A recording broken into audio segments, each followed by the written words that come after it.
conseil du guide religieux Ayatollah Sistani aux jeunes croyants, 6e partie.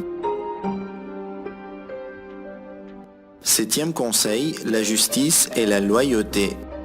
Que celui qui est responsable des affaires des autres agisse le mieux du monde dans sa mission, que ce soit dans la famille ou dans la société. Que les pères s'occupent de leurs enfants, leurs épouses et familles idéalement.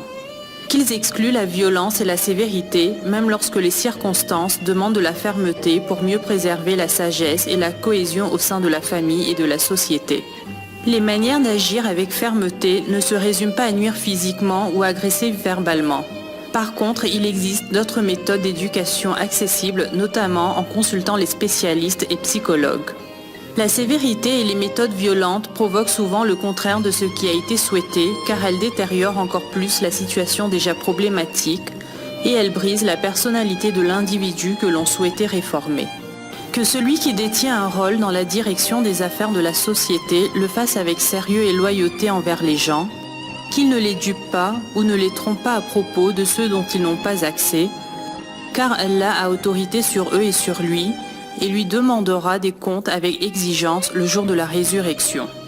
Qu'il ne dépense pas les biens des gens dans ce qui ne lui est pas autorisé, qu'il ne décide pas pour eux ce qui n'est pas dans leur intérêt, qu'il ne tire pas profit de son poste pour former un groupe ou un parti afin de se couvrir les uns et les autres pour se servir des avantages qui ne leur est pas permis, ou des biens de façon suspicieuse ou écarter les autres pour des postes qu'ils méritent ou les empêcher de profiter de services et de droits qu'ils méritent.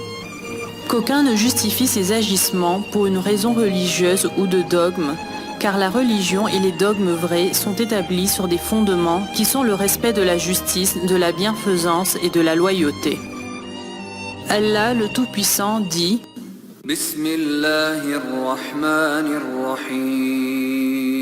لقد أرسلنا رسلنا بالبينات وأنزلنا معهم الكتاب والميزان ليقوم الناس بالقسط. L'imam dit « J'ai entendu le prophète d'Allah, que la bénédiction d'Allah soit sur lui et sa famille, dire à plusieurs reprises « Un peuple ne sera pas noble tant que le droit du faible ne lui sera rendu après l'avoir repris du fort, sans que cela se fasse dans la crainte et l'inquiétude. » Celui qui agit autrement s'est livré à de faux espoirs et à une espérance mensongère.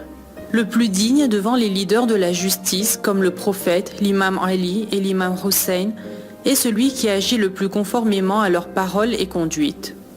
Que celui qui dispose d'une fonction publique lise attentivement la lettre de l'imam Ali à Malik al-Ashtar lorsqu'il l'a nommé gouverneur de l'Égypte.